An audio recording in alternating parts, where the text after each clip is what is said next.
بسم اللہ الرحمن الرحیم۔ السلام علیکم۔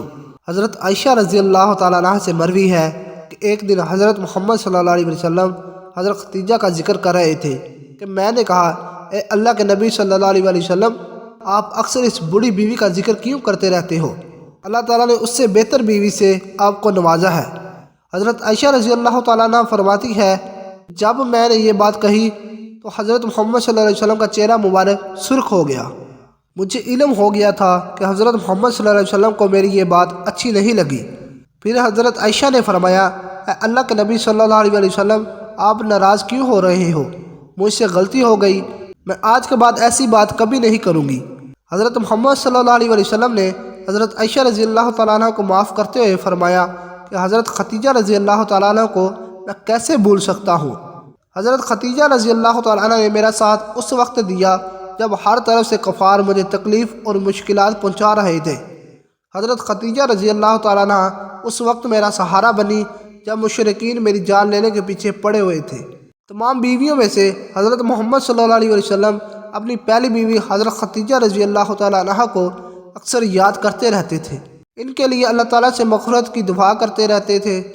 امام طبری اور ظاہری اور حضرت قتادہ بیان کرتے ہیں کہ حضرت خدیجہ رضی اللہ تعالیٰ عنہ نے اس وقت اسلام قبول کیا تھا جب کوئی بھی عورت مسلمان نہ ہوئی تھی۔ رسول صلی اللہ علیہ وسلم نے فرمایا، جنت میں داخل ہونے والی بہترین عورتیں یہ ہیں: خدیجہ بنت خولید، فاطمہ بنت محمد، مریم بنت عمران اور آسیہ بنت مزاحم۔ حضرت ابراہیم علیہ السلام کے علاوہ رسول پاک صلی اللہ علیہ وسلم کو اللہ پاک نے جتنی بھی اولاد عطا کی تھی وہ حضرت خدیجہ رضی اللہ تعالیٰ عنہ کے بطن سے ہی پیدا ہوئی تھی۔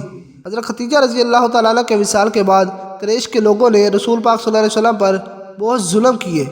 امام قرطبی نے سورۃ تحریم کی تفسیر اس طرح سے بیان کی ہے کہ حضرت خدیجہ رضی اللہ تعالیٰ عنہ کے وصال پانے کے بعد حضرت فاطمہ رضی اللہ تعالیٰ عنہ اکثر اداس رہا کرتی تھی۔ ایک دفعہ حضرت فاطمہ رضی اللہ تعالیٰ عنہ نے رسول صلی اللہ علیہ وسلم کو فرمایا، اے بابا جان، آپ حضرت جبرائیل علیہ السلام سے میری والدہ کے بارے میں پوچھیں۔ اے بابا جان، مجھے اس وقت تک کھانا پینا اچھا نہیں لگے گا جب تک حضرت جبرائیل علیہ السلام میری والدہ کے بارے میں بتا نہ دے کہ میری والدہ وصال کرنے کے بعد کس حالت میں ہے۔ حضرت محمد صلی اللہ علیہ وسلم نے حضرت جبرائیل علیہ السلام سے حضرت خدیجہ کے بارے میں پوچھا تو حضرت جبرائیل علیہ السلام نے آپ صلی اللہ علیہ وسلم کو فرمایا کہ اپنی پیاری بیٹی حضرت فاطمہ کو فرما دے کہ حضرت خدیجہ رضی اللہ تعالیٰ عنہ حضرت سیدہ سارہ علیہ السلام اور حضرت سیدہ مریم علیہ السلام کے ہمراہ جنت میں بڑی شان و شوکت کے ساتھ رہ رہی ہیں۔ جب اللہ تعالیٰ نے حضرت محمد صلی اللہ علیہ وسلم کو شب معراج کی سیر کروائی تھی تو حضرت محمد صلی اللہ علیہ وسلم نے جنت میں ایک بہت ہی خوبصورت محل دیکھا جس میں بہت ہی خوبصورت اور پیاری پیاری چیزیں رکھی ہوئی تھیں جو کبھی بھی کسی نے نہ دیکھی ہوں گی، نہ سنی ہوگی اور نہ ہی کبھی ایسی چیزوں کے بارے میں خیال کیا ہوگا۔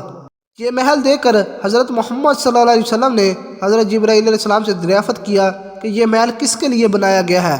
تو حضرت جبرائیل علیہ السلام نے فرمایا، اے اللہ کے نبی صلی اللہ علیہ وسلم، یہ محل اللہ تعالیٰ نے حضرت خدیجہ رضی اللہ تعالیٰ عنہ کے لیے تیار کروایا ہے۔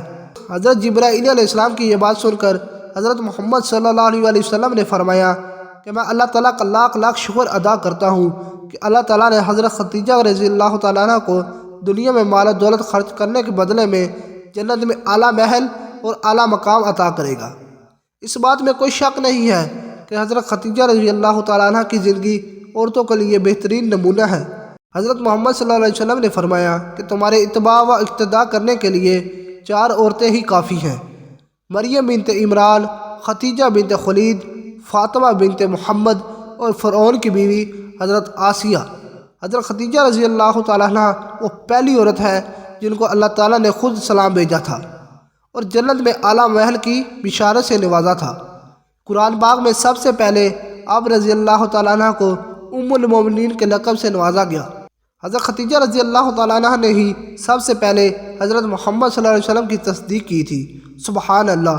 اللہ پاک ہم سب کی بخشش فرمائے اور سنت رسول پر عمل کرنے کی توفیق عطا کرے، آمین۔